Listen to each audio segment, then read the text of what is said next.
Esta es la historia de una revolución, de un fenómeno que se propagó por todo el planeta. Una gesta de visionarios, jóvenes inconformistas y hippies geniales y renegados. Durante 2 décadas lucharon contra rivalidades y disputas legales, hasta se mezclaron con el espionaje internacional para convertirse en promotores de una sensación nueva, un producto irresistible y peligrosamente cautivador para los jóvenes de todo el mundo. Hoy es una industria multimillonaria, más grande que Hollywood, y superará a la industria musical para convertirse en el negocio de entretenimiento más grande del mundo: los videojuegos. La historia de los videojuegos.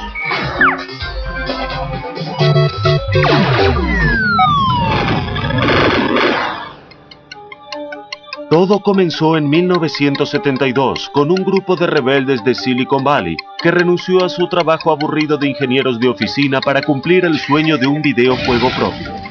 El padre fundador fue Nolan Bushnell, que a los 28 años se abrió camino en el negocio con un capital de solo $500. Fundó una compañía que llevó el nombre de su juego de mesa preferido, el Go. En Japón, cuando estás por devorar a un grupo opositor, le das una advertencia cortés: Atari. Y me pareció un nombre bien enérgico para una compañía. A pesar de su crónica falta de fondos, Bushnell persuadió al primer ingeniero de Atari. Un día, Nolan me llevó a almorzar con su camioneta nueva y lujosa. Me ofreció un sueldo de $1000 mensuales y acciones de la compañía. Transcurría la guerra de Vietnam. Yo cuestionaba mucho a las autoridades, y si me prohibías algo, seguro que iba a hacerlo. Y así fue. Lo primero que hicimos para abrir Atari fue rentar este edificio que estaba vacío. Daba un poco de miedo, pero era una compañía pequeña, sin capital. Éramos solo nosotros 3 en el lugar. Este fue el primer lugar. En este taller pequeño nació el Pong, el primer gran videojuego. Aquí trabajé en la primera máquina de Pong. El Pong comenzó como un proyecto de enfrentamiento. Distorsiona un poco la verdad. Me dijo que tenía un contrato con General Electric. Nadie quiere trabajar en un proyecto desdeñable. Jamás llamó nadie de General Electric. Ni vino ni nos escribió, pero nunca pensé que era una mentira. Primero creó el funcionamiento de las paletas, luego el movimiento de la pelota. Luego hicimos que el ángulo de rebote de la pelota dependiera del lugar de la paleta en la cual rebotaba. Ese cambio lo hizo increíblemente divertido. ¿Pero la gente pensaría lo mismo? Bushnell y Alcorn instalaron el prototipo armado a toda prisa en la taberna local para averiguarlo. Lo colocamos en una caja de madera decorada con papel adhesivo. Era de muy mal gusto. Le pegamos un depósito de monedas en un costado y lo pusimos sobre una mesa. Nos sentamos al lado de un flipper. Pedimos una cerveza y observamos. Un cliente se acercó a la máquina y observó la pelota que rebotaba silenciosamente en la pantalla. Insertó una moneda de 25 centavos y el juego comenzó. Finalmente se dio cuenta de que las paletas eran controladas por 2 botones y dio su primer golpe. La gente lo rodeó para observar. Hasta entonces, nadie había visto nada en televisión que no proveniera de un estudio. Y recuerdo que una chica me preguntó cómo enviaba la señal de lo que ella hacía a la estación de televisión. La idea de que todo fuera generado allí mismo los desconcertaba. Nos quedamos un rato y volvimos a casa. Al día siguiente nos dijeron que la máquina estaba rota. Nos desilusionamos. La abrimos y descubrimos que el problema era que estaba tan llena de monedas que ya no entraban más. Esto es fácil de resolver, pensé. Nolan vio que el Pong era un éxito, que generaba mucho dinero, y se dio cuenta de que tenía un tesoro en sus manos. Entonces decidió fabricarlo.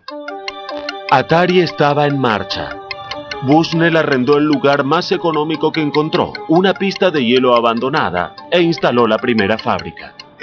Cuando dije que construiríamos 100 máquinas por día, me dijeron que estaba completamente loco. Sabíamos tan poco que fuimos a la oficina de desempleados y contratamos gente de la calle.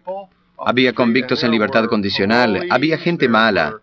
Increíble. Era muy poco profesional. En menos de 6 semanas o 2 meses, llegamos a las 100 máquinas diarias. La noticia se divulgó y las órdenes los sobrepasaron. 10.000 máquinas solo para Estados Unidos. Cautivó a todo el país. Teníamos 24 años. No hacía mucho que nos habíamos recibido y teníamos algo que ya había conmovido al mundo. El capital inicial de $500 llegó al primer millón. La versión hogareña del Pong tuvo aún más éxito. Supuse que el mercado de los particulares podría ser enorme. Un día Al me propuso colocar todo en una microplaqueta y reducir el costo para poder vendérselo a una familia. Y yo estuve de acuerdo. Estas fueron las primeras microplaquetas del Pong. Aquí está todo el mecanismo del juego. Estas microplaquetas nos costaban unos $10 cada una y podíamos vender el juego completo por un valor de $100. Encontrar a alguien que lo vendiera fue más difícil. No lográbamos que ninguna juguetería del país lo comprara. Entonces, uno de los nuestros propuso que habláramos con el departamento deportivo de Sears. Sears encargó 150.000 unidades portátiles de Pong, que deberían ser entregadas a tiempo para la Navidad de 1975. Estaba diseñado elegantemente para atraer a niños y adultos y llevaba el rótulo Telegames de Sears. Otra vez, Atari estuvo al borde del éxito o la ruina. Sears concentró sus esfuerzos en la venta del Pong. El videojuego que hizo furor en 1973 estaba disponible para todos los hogares. Un solo anuncio bastó. Se vendieron todos. Fue maravilloso. Atari estaba en su mejor momento. Lenta pero incesantemente, creamos juegos nuevos, diferentes. Bushnell se concentró en los videojuegos. Estaba decidido a conservar el liderazgo. Nuestra actitud fue la de no ceder ni un centímetro a la competencia. Y fue así que lo superamos en ventas, en producción y en innovación. Ingeniería en acción. Para crear los mejores juegos, Bushnell necesitaba los mejores ingenieros. Hizo de Atari el lugar de trabajo más divertido del mundo. Cuando incorporaron a David Crane, este era gran admirador de la excentricidad directiva de Bushnell. Nolan solía decir me gusta. Si él decía eso me gusta, iba a querer fabricarlo. Creía que si a él le gustaba, a los demás también les agradaría. Bushnell motivó a sus ingenieros a la innovación perpetua. Yo siempre les decía que si creían firmemente en una idea, debían probarla. El capital de Bushnell eran las ideas, ninguna era descartada por loca. Todos debían venir con un par de ideas tontas. Las llamábamos abono. Estas ideas podían germinar. A veces salían a la luz. La libertad creativa produjo gran cantidad de videojuegos exitosos. Atari conservó el liderazgo. Pero luego llegó la demanda. Se dijo que Bushnell pudo haber robado la primera idea de otro. La demanda sostenía que meses antes de que apareciera Atari, Bushnell había visto un juego casi idéntico al Pong en una exposición. El diseñador de televisores Ralph Baer había pensado en crear videojuegos desde principios de los 50. En 1966, su idea se materializó mientras esperaba en una parada de autobús para hacer un viaje de negocios a Nueva York. Volví a la oficina la mañana siguiente, el 1 de septiembre de 1966. Escribí una descripción de 4 hojas en la cual explicaba el diseño. Proponía cosas como juegos deportivos, de persecución, carreras de autos y eso. Bear trabajó en su invento. Para 1968 tenía su primera consola de videojuegos en funcionamiento llamada simplemente caja marrón.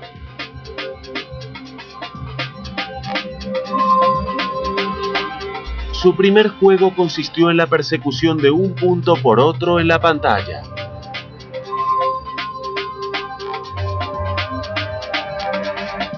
Pronto fue sucedido por un juego de ping-pong. Esto ocurrió 4 años antes de que Bushnell y Alcorn propusieran el Pong. La compañía de televisores Magnavox contrató a Bear y produjo una versión refinada de la caja marrón. El Odyssey tenía 12 juegos diferentes. Cada uno venía con una lámina de color que se colocaba en la pantalla para mejorar la imagen rudimentaria.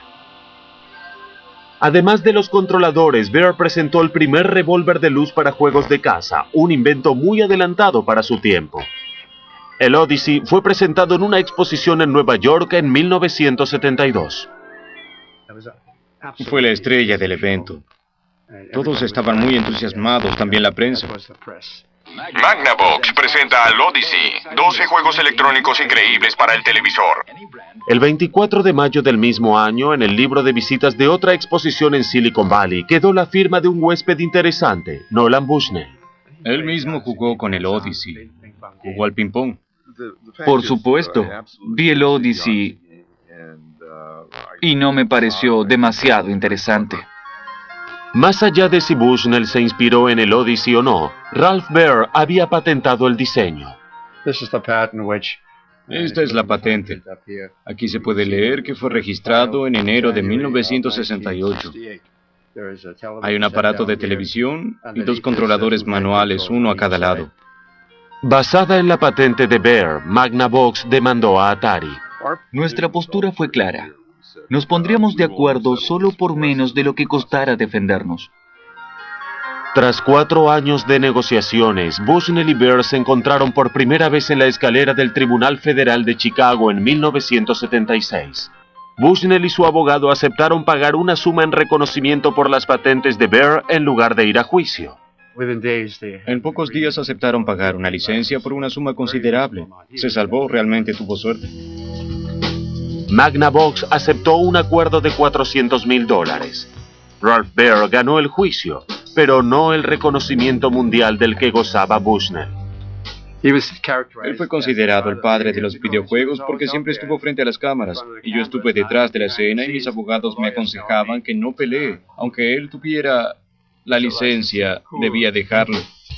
25 años después, Baer estaba jubilado y sufría de leucemia.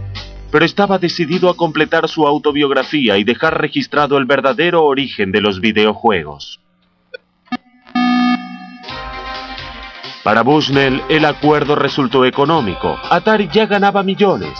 Pero en plena época dorada de los videojuegos, Atari enfrentó la nueva amenaza de un juego proveniente de Japón que conquistó el mundo.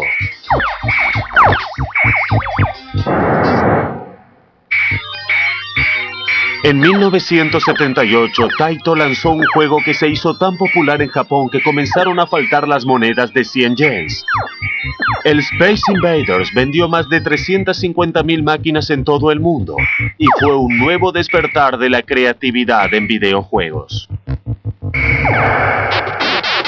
Atari respondió con su propia marca de juegos espaciales y de tiroteos.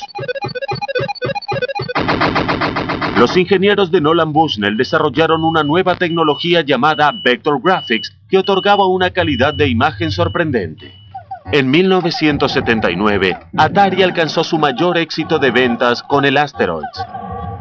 El Battlezone, con gráficos en 3D, también hizo furor y hasta inspiró una versión de entrenamiento para el ejército estadounidense. Los videojuegos se diseminaron. Los adolescentes y los adultos jóvenes de todo el mundo destinaban todo su tiempo libre y sus monedas a estas cavernas llenas de humo. La reacción de los padres y los políticos fue inevitable. La prensa se llenó de historias acerca del ausentismo escolar y la delincuencia. Las salas de juegos fueron consideradas antros de vicio donde los muchachos se perdían. Pero Atari encontró